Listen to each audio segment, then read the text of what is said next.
Welcome to the Business and Enterprise Systems Mission Success Podcast. We're here to have conversations about all the great things going on at BES. And today we've got a program we're going to be discussing the Reliability and Maintainability Information System, or REMIS. And we've got part of the team here today. I want to introduce to you Mr. Jonathan Slider and Miss Karen Chambers. How are you guys doing today? Awesome. It's an Very amazing good. Thursday. Yes. Awesome. Awesome. Well, let's get into it. We've got some great information. I'm looking forward to this interview. So tell us about REMAS, the day-to-day task, the benefits for the end users, everything that it touches. In essence, what does REMAS really do? Oh, yeah, John, thanks. That's a great question. And that was one of the questions I asked when I first came on board the team. Government PM, program manager for REMIS. I've been with the program since July of 23. And coming on board, I was like a deer in headlights. What is REMIS? I mean, it's Yeah. an acronym: Reliability, Maintainability Information System. It's a maintenance system. What is it? Well, it's an enterprise level system, and it consists of four integrated subsystems. And that's a lot of jargon to basically say we do a lot with a little. We have this thing called IMSURES, which is an acronym for Equipment Inventory, Multiple Status, and Utilization Reporting Subsystem. It is a mouthful. Essentially, it's worldwide inventory, status, and utilization for the Air Force. We maintain a lot of different systems: aircraft, MRAPs, ICBMs, UAVs, drones, all those different types of equipment in the Air Force. It's also made up of GC SAS, which is Generic Configuration Status Accounting Subsystem. It's essentially configuration management for different platforms. That includes B1, B2, F-15. We do actual configuration management for all equipment as well. Then we do PPS, which is Product Performance Subsystem, and that's the maintenance management and analysis data. And that allows us to make sure the on and off of the equipment maintenance, where it's at in the repair status. And then finally, CORE, CORE, it isn't an acronym, but essentially just think of like the course of your system, of what it does. And it holds our master validation tables, error corrections, file viewers, and file uploads. Karen, did I miss anything with any of those four systems or four main Nope. subsystems? Yep. You covered them all. Yeah, it is a lot. And, John kind of introduced us already, but Karen is the kind of the matriarch of REMIS, and I'll let her explain that a little bit later. But so if I go to her to kind of make sure that I'm in line, that's kind of why. So, um, in line with that question, John, REMIS is a system of record. It's an authoritative source for reportable maintenance data. It is an accountability property system of record, or an APSR. We have chief financial officer data. We are auditable, so we have to come under FIR. E&Y, Ernst & Young, does audits on us every single year. If you are within the BES system and have financial information, you are auditable, and you are very familiar with E&Y. Also, life cycle management system. We have weapon system history. It's maintained, and when it's first loaded, so think of cradle to grave. When an aircraft is brought into the Air Force or any type of equipment, it is in a sense in its cradle stage, and then eventually when it's terminated or retired, into the grave.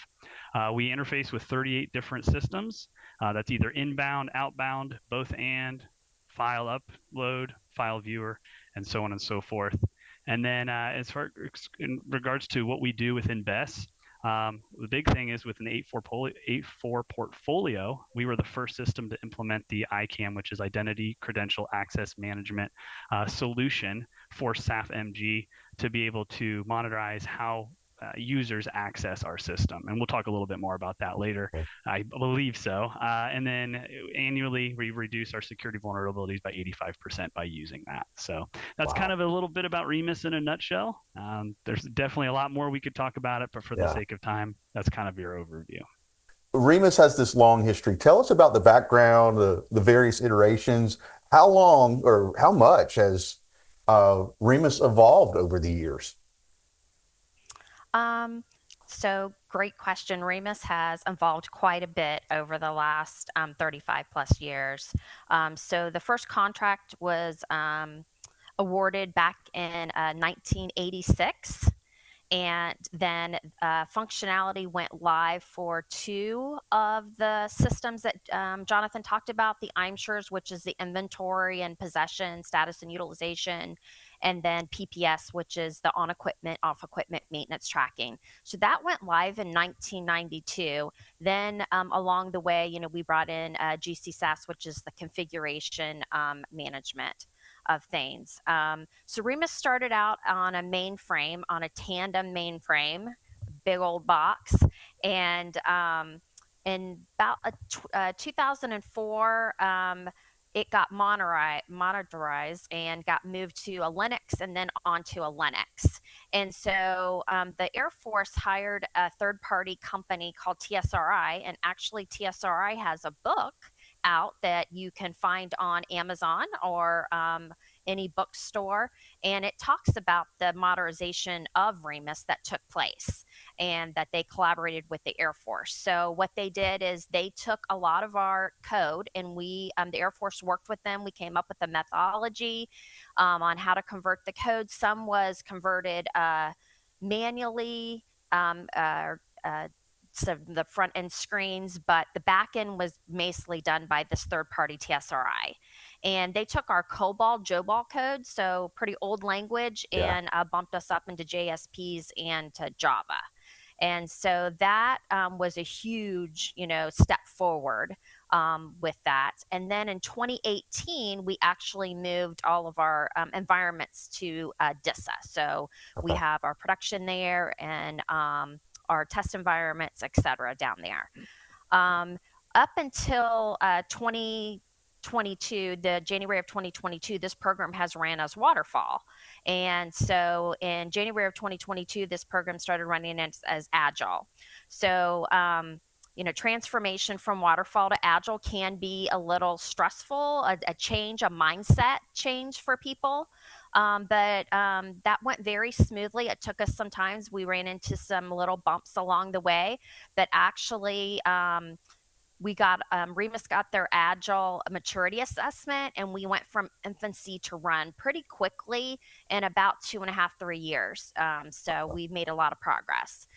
With that, moving along from going from waterfall to Agile, we were able to increase our software cadence to approximately every 6 to 8 weeks. So depending on, holidays and if it's a COTS upgrade, and we depend on DISA being involved or not. So we used to have about 3 to 4 releases a year, and we're hitting almost 10, sometimes, more than that in a fiscal year. So Wow. Increased a lot of productivity to get the changes out to the warfighter as quick as possible. You talk about getting the updates out, but tell us about these end users. Who are the end users? Where are they? How many? What are they doing? Yeah, so before we go into that, I do want to also bring it to attention about the Agile, because I think it's important when you think about speed, right? Agile, agility. So we actually have our sprints are 3-week sprints, and that's every project that we do. We have amazing Scrum Masters that lead those teams and are able to do the work, break it down into 3-week sprints, allowing us to provide code releases or projects such as ICAM, VC25, NC3, a lot of other ones that are kind of down the road that we're going to be addressing. So all that to say, as I've seen REMIS modernize in the last several months, just to be able to kind of see it in the lens that Karen's been able to share is pretty impressive. But yeah, speaking of our users, our customers, the ones that we work for, half for A4LM. That's our functional leadership. SAF FM, our financial managers. Because we are a financial feeder system with our CFO data, we want to make sure that we're reporting properly as we're accounting for all the property, all the equipment that is entrusted to us to track. And then AFMC or A4N, they are our customers. As far as our users, we have about approximately 1,500 that interact with our system regularly, but over 75,000 that REMIS touches. And that's pretty impressive when you think about it from the Air Force standpoint, whether it's a military member or it's a contractor or government civilian, you'd be able to interact with our system the way it is. As far as the types of users, worldwide users / stakeholders, Congress, Department of Defense, Air Force, Navy, DFAS, where we all kind of get our money from, or we make sure they're checking it. SAF, Secretary of the Air Force, HAF, Headquarters of the Air Force, MAGCOMs, Guard and Reserve. I might keep going and going and going, but essentially, our users are worldwide. They're not just here in CONUS, and so it's just really interesting as I got to learn more about the system and what it does, its capability, its scope, and it's really a powerful tool that all of our users benefit from. And as Karen mentioned, we are releasing regularly our updates, and those include different things such as tech refreshes or addressing tech debt, which is a big thing within BES right now, is making sure that these systems that are software based are making sure that their tech debt is we're limiting our vulnerabilities. Right. We do a lot of different things or special projects, or once again, ICAM, this compliance mandate that came by to make sure that we're addressing these vulnerabilities that have been assessed through audits. Gotcha. Now, I love what Ms. Chambers, what you were talking about a while ago with the different languages and methodologies and the evolution, but in that with the end users, how are you guys working with these releases, updates to improve their experience? What's going on with that? What does it look like on their end? So Karen, I think you and I can tag team this just because of where the user satisfaction came from. I know and I'm aware that there was a survey done through our REMIS users in 2021, and we're just kind of asking them, what would you like to see? What would you like for REMIS to be able to do, whether it's capability, interface? And so, you think about I remember when the internet came out, right? I was in high school and everything was just dial up and slow and all this kind of stuff. But user interface wasn't something that people really thought about. Now you go to websites and, all the different bells and whistles and what they can do and parallax. And when you speak of like web design, visual design, REMIS and Karen can definitely speak to this from the standpoint of the visual aesthetic of it. And as much as we might say that might be not that big a deal, it really is to the user from functionality standpoint, how you navigate through screens, because you want your information, you need to load or you need to get information from the system. How are you interacting with it, right? And so that was one of the big things was REMIS had a redesign of our menu structure. Once again, you hit a button at the top and then the waterfall, and then the waterfall, and then the waterfall. And that's hard to navigate because then if you slip with your hand, now the menu goes away. And how are you really going to be able to do something for the users to really save them time? It's an efficiency issue, but it's also just an experience issue, which I think, in my personal opinion, is underrated when it comes to something as simple as working with a maintenance system. Karen, I'll kind of turn it over to you. If any more thoughts about that, or definitely add more to the user satisfaction question. Yeah. So we really took like I said, we got lots of feedback from the users about, the user experience about using the screens and how they were usable and our navigation of getting to the screens. And so that was all redesigned. We got lots of kudos back from the end users. We made it much more simpler. The way we grouped it is, instead of having everything like Jonathan said, you go to this menu and then it pops open another menu and then it pops open another. And if you slip your hand, then you got to start all over again.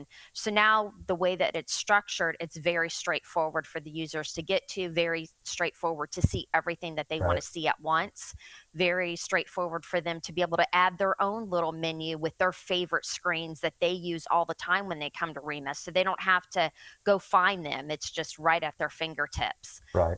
Very easily to get to the help files now to look at if they have a question about how to fill out a screen. We made that more simple to get to. So that was a big thing. We still have some more to do, but that was phase one, and we got lots of great feedback. And we worked with the end users on that and showed them, worked with them and got their feedback because they're the ones that are using it every day. So, to make it more usable for them was, our priority. Another thing that we got feedback on was training. They wanted some, computer-based training that they could, go get and use for different areas, the subsystems in REMIS. And so we created some packages like that to put out for the end users, and also launched an Ask Me Anything. So we started off monthly with that, and I think we've gone quarterly now. Correct me if I'm wrong, Jonathan. But where all the REMIS users, there's a time and a place, and we have a channel that was a DoD channel that was dedicated to them, that they can ask questions anytime they want and get feedback on the fly. That they didn't have to send an email or open up a ticket and wait for a reply. That they could easily, be more one-on-one active, answering people's questions. And so that has been really great. The users have really appreciated that too, that they've just, can go type in a question on this channel, and then someone will address it and, get back with them. Either they'll say, hey, can I give you a call so we can go over those details? So getting more information in a lot faster method. Wow. So Yeah, I know. Go ahead. Oh, sorry. I was just going to add to the training modules and Ask Me Anything. So I've seen it firsthand. You can actually find our REMIS 101 or a lot of our trainings on My Learning. And so that's really cool that we've integrated with other systems to be able to offer that, especially with the development of ICAM, which I keep hinting at it and alluding to it. A user gets trained in a way to do things and interact with the system, and so they build up these habits. And so when we have to change things or change methods or processes, how do you address the user? And so the Ask Me Anything actually was a huge proponent for that. It allowed us to really be able to hear their thoughts, and we had some pretty positive feedback specifically with the implementation of ICAM. But the training modules, we have a fantastic group of subject matter experts that work on in the PMO, the project program management office, that have developed these, and they do screen captures, they do videos. It's not just a stagnant PDF that we hand out and you either use it to fall asleep or you use it to get informed, right? Yeah. And so, training is huge. And this question alone, the answers that we provided is just showing that we are very responsive to our users. We want them to be communicative and be able to trust that we're going to reply to them and answer with their needs. So I'm super thrilled to be able to experience it firsthand. Yeah. And you said it perfectly earlier. This is not just about aesthetics, it's about productivity. So what you guys are doing is just streamlining everything for every end user. Incredible work there. I know you guys recently launched SailPoint. Tell us about this. What is it? How does it impact the mission, the work of REMIS? Yeah, so SailPoint is the software. ICAM is the effort. It comes from a 2022 Air Force audit that was done, and it discovered or it identified 192 notice of findings and recommendations, or no-nos, as I call them.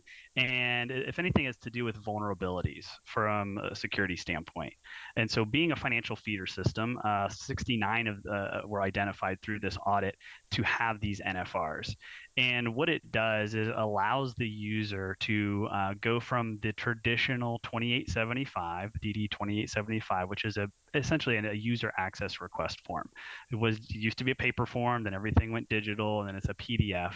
And so using the real life scenario of myself, when I came onto REMIS, I needed access to REMIS because I wanted to look at it. I wanted to know what I was doing. So I was sent by one of the program managers the 2875. I had to put my information in. I had to fill out all the different blocks. There's several blocks, I think 18 specific blocks, to include your name, email, all these things. And then you have to justify, why are you asking for a specific access? And it's not just the REMIS as a whole, it's specific modules or application, or I don't want to say applications, but certain elements of REMIS.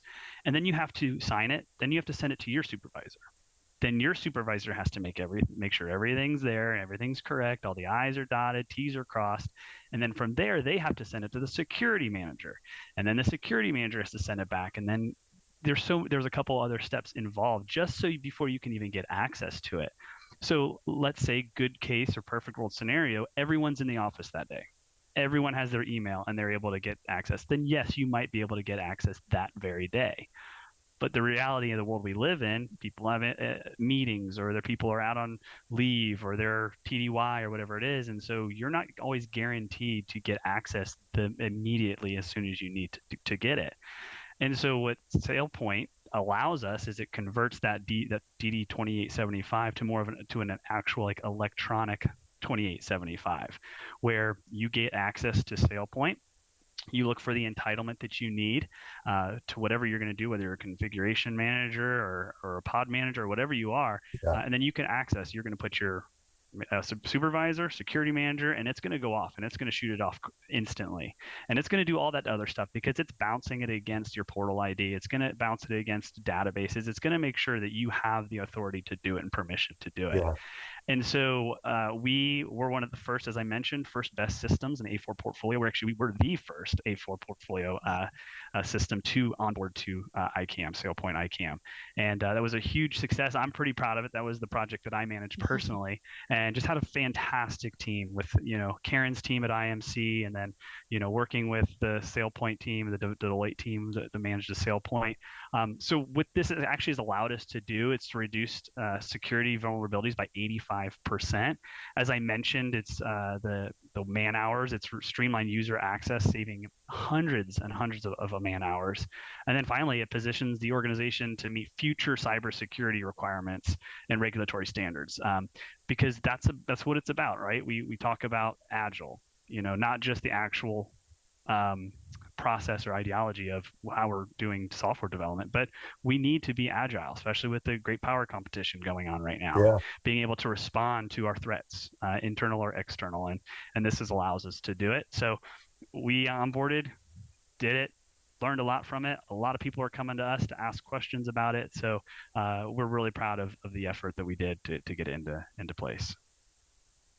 And see, this is, This does, go ahead. and it helps with also, you're not emailing a form around, right? Yeah. To different people, to try to get them to sign it. And then, maybe that email got lost, or that person's, went TDY for, 3 weeks. So it's really streamlined to get people to be able to get their access to whatever system that they're asking for.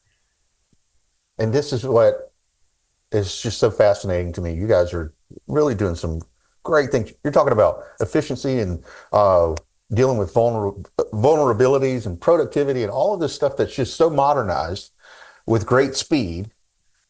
And then we talk about this the program that started in what would you say, 1986? Yes. So what are some of the, say that again? That was the award. Yep. We went live 92. Yeah. Oh, wow.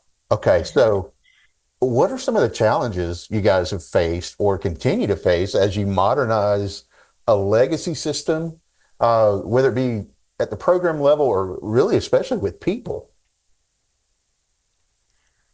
Great. There is lots of challenges that come along when you want to try to modernize things. Change, people don't like change. So when you do, modernize your screens, change the way the screen looks, feels, people are like, well, I used to go to this field and do this, and then I used to press this, and then I did this. And then when that whole, ABC doesn't flow right anymore, then they get, people get, oh no, I don't know how to do it. Because people don't like change. They like to do, this is the way I've always done it. So that's why when we do modernization, it's really important to involve the users in from the beginning. Yeah. Show them as you're going along, get input from them. Hey, would this help you? Would this help you enter this data in?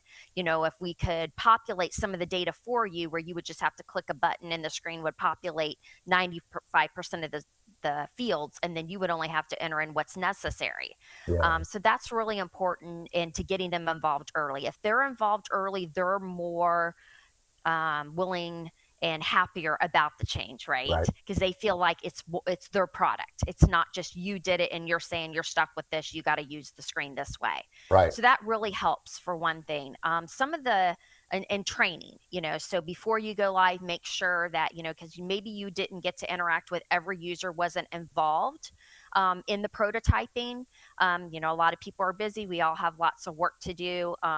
But before you go live, again, make sure you take the time, create a training cycle, packages that you can get out to people way in advance before you go live. So they have the ability to play around with it, ask questions. So then when it does go live, that their day-to-day tasking is not affected from them getting their job done. Some of the things is, when you change technologies, you got to train your staff too, right? Who's developing the system. So making sure they're trained and they understand the nuances of this new technology that you're using, and make sure they understand all the vulnerabilities that we don't fall into, and that we're, STIG compliant and we're compliant with everything. So that's one of the challenges, as well as sometimes you have to, when you're changing over, especially when you're changing languages, back Yeah. in the day when we went from COBOL to JOBOL to Java, you have to freeze your code, right? You can't be making changes to the code at the same time that you're, changing it. So sometimes, there's a period of time you have to go into a freeze mode, which does affect getting functionality out to the end user. So it's all of that you have to balance, and you have to look at, what can we do? Can we break it down? Can we do small chunks at a time so we don't affect the end users, as minimal, try to minimize that as much as possible. And I'll jump on to that because coming from the program management office side, when you're tasked with, in a sense, where we're in a sustainability or capability support phase of the software acquisition pathway, and it, what people would say, oh, you just have to keep the lights on, and that's not true at all. And Karen can attest to that, because we're getting requests from customers and wanting either new interfaces. There may be something on their end changed, and so now we need to change code or update code on our side. And as much as people think, oh, it's just code, no, it doesn't work that way. It's old code, and from us as a program office, when we're working with Karen and her team, it's making sure we're talking to the right people that understand the process or what we're going to do, and they can communicate to us to say, hey, we're I don't want to say the intelligent ones, but the technical ones, the more trained ones, the ones that are more knowledgeable of the system, and they can say, well, you're a customer that you're saying brought something to you wants this. We not necessarily can provide that. And so from us as the program management office, getting our taking a step back and saying, no, we're not just in a sustainability and capability support phase. Like, we are constantly growing, constantly changing. As Karen mentioned, going from a waterfall to an agile, releasing, I think our LCSP, I just read recently, our one that we did about 5 years ago says 3 to 4 a year. We're doing 10 to 12 releases a year now. And then that's just to accommodate changes in technology, changes in security, working with security or cyber folks, working with engineer, working with finance. I mean, there's so many moving pieces to it that, as much as it's software. No, it's not just software. There's a lot going on, and it's just been really cool to see the team being able to be very agile and be very flexible when it comes to responding to requests. So, like I said, Karen's team is just doing a fantastic job as we continue to navigate all the changing landscape. And as even the Air Force, or the DoD goes along and looks at their processes and procedures, which everyone should be evaluating those, at least annually, twice every 6 months, would be great. You see different ways, like, well, why are we doing this? Or, oh, we've got this data, or we can analyze this differently and get better results, so we know how to order parts that maybe are failing on these aircrafts. So as things change, business rules change, right? They update the TOs, the AFIs, which those things that are documented in the AFI and TOs, those business rules go into the maintenance systems, right? To ensure that end users are following the AFI and TO. So as those rules change, then code has to change to accommodate that. And that's never something that's going to stop, right? Because as we go on in life, we're constantly looking for better ways for us to do things, right? Make it better for our end users, or make it better for, our pilots who fly, to make their aircraft safer. And you just said the magic word, better. If your users are embracing the change, people embrace change when it's better, when it's easy to embrace and easy to adapt to. So clearly you guys are doing, you have the special sauce that's working. So I want to move into this. This is probably the question I've been most excited about. Tell us about some of the projects with REMIS, BC25 and NC3. Yeah, so Karen's going to take the bulk of this answer, but just for the viewers that are engaged and we're kind of like, hey, tell me more. So it's easy for you to say, oh, REMIS can do this or can do that. Like I mentioned previously, like a customer comes to us and they said they want an interface or they want code changes or they want this, that, or the other. VC25 and NC3 were part of our big six. There was a prioritization when it comes from requirements. ICAM fell into that. That was kind of one of those things that we had to be very flexible when it comes to our work effort and our workload.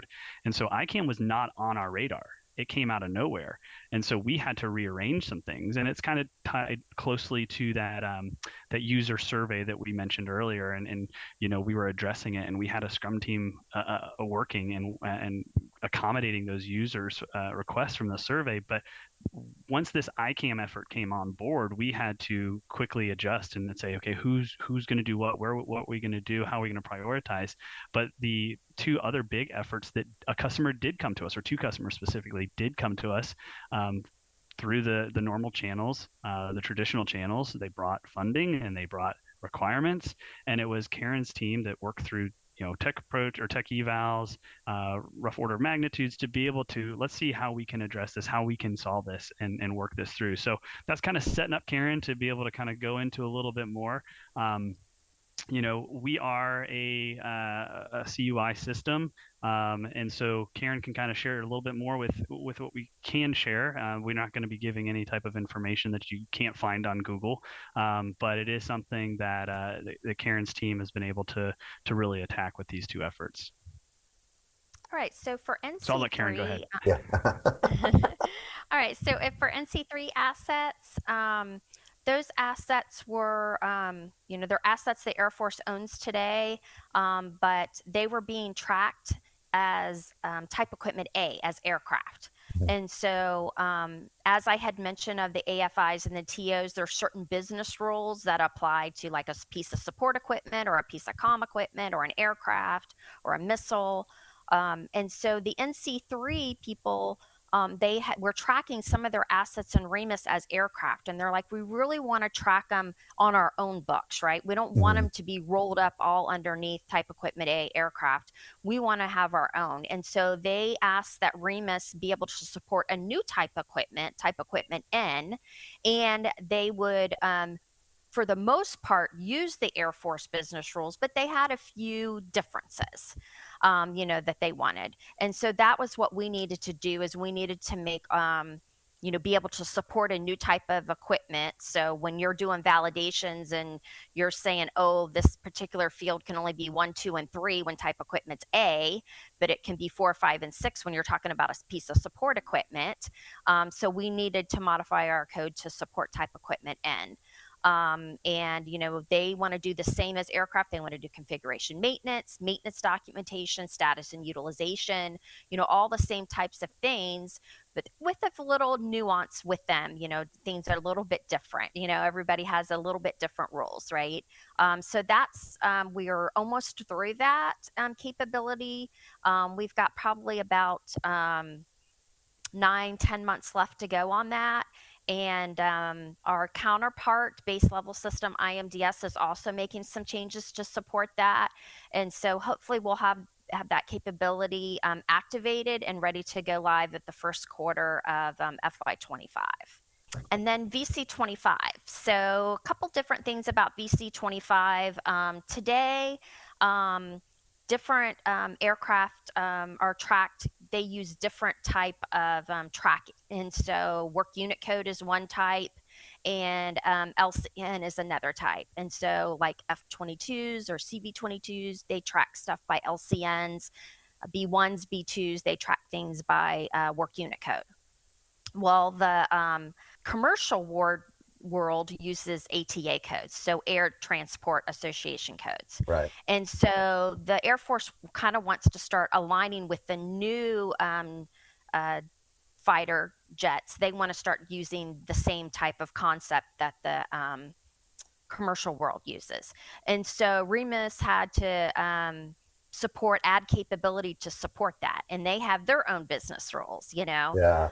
So I'll give you an example. When you're you have a car and you have to get your oil changed every 5,000 miles, right? And so you take it in, they first 5,000, you take it in, you get your oil changed, right? And then they give that little sticker on your car and they say, okay, come back in 10,000 miles. You're going to need your oil changed. So you're watching to see, when to get to 10,000 miles to make sure you get in there. So that's, there are different business rules for that, but that's kind of how where WOOCs and LCNs and ATA codes comes in. When do my oil need to be changed? When do I need to go, change my tires? When do I need to change my brakes or my brake pads and stuff like that? So again, they have their own sets of business rules that are be documented in the TOs and AFIs. So those are new business rules that we had to code for.